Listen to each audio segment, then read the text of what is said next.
ഉണർവിൻ കൊടുങ്കാറ്റേ നീ വീശണമേ വീണ്ടും.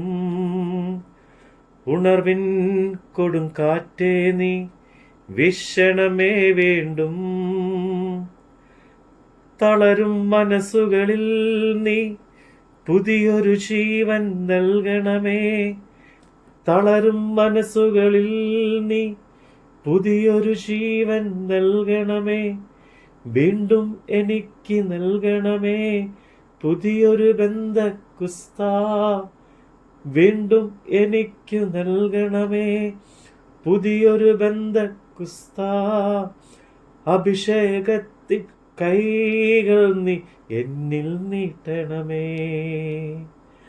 അഭിഷേകത്തിൻ കൈകൾ നീ എന്നിൽ നീട്ടണമേ. ഉൽപ്പത്തി പുസ്തകം അധ്യായം 7.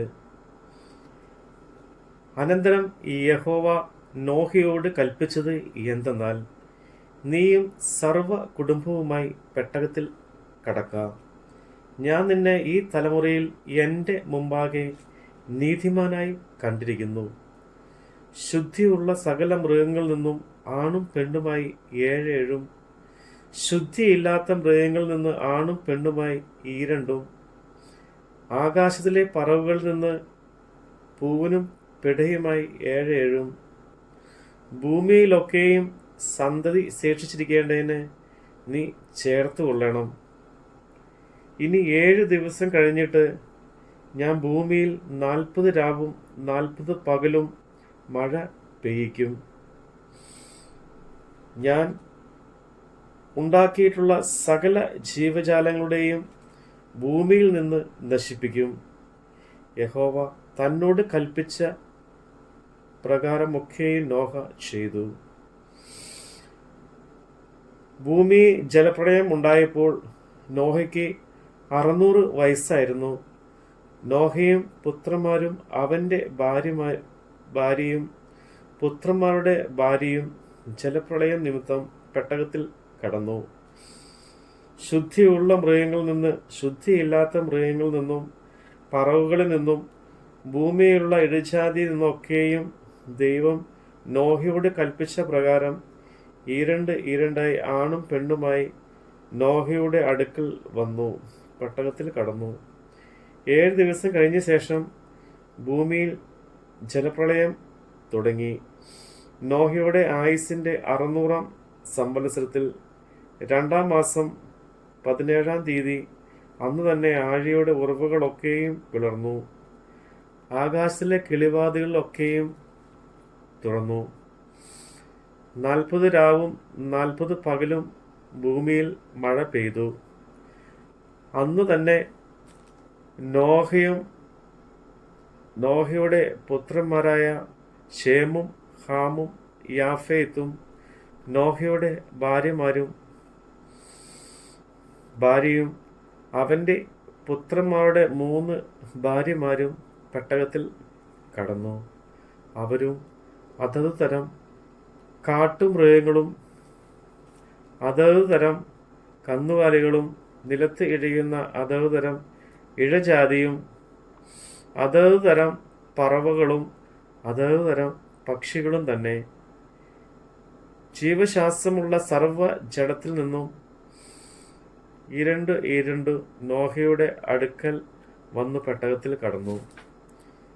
ദൈവം അവനോട് കൽപ്പിച്ചതുപോലെ അകത്ത് കടന്നു സർവ ജഡത്തിൽ നിന്നു ആണും പെണ്ണുമായി കടന്നു. യഹോവ വാതിൽ അടച്ചു.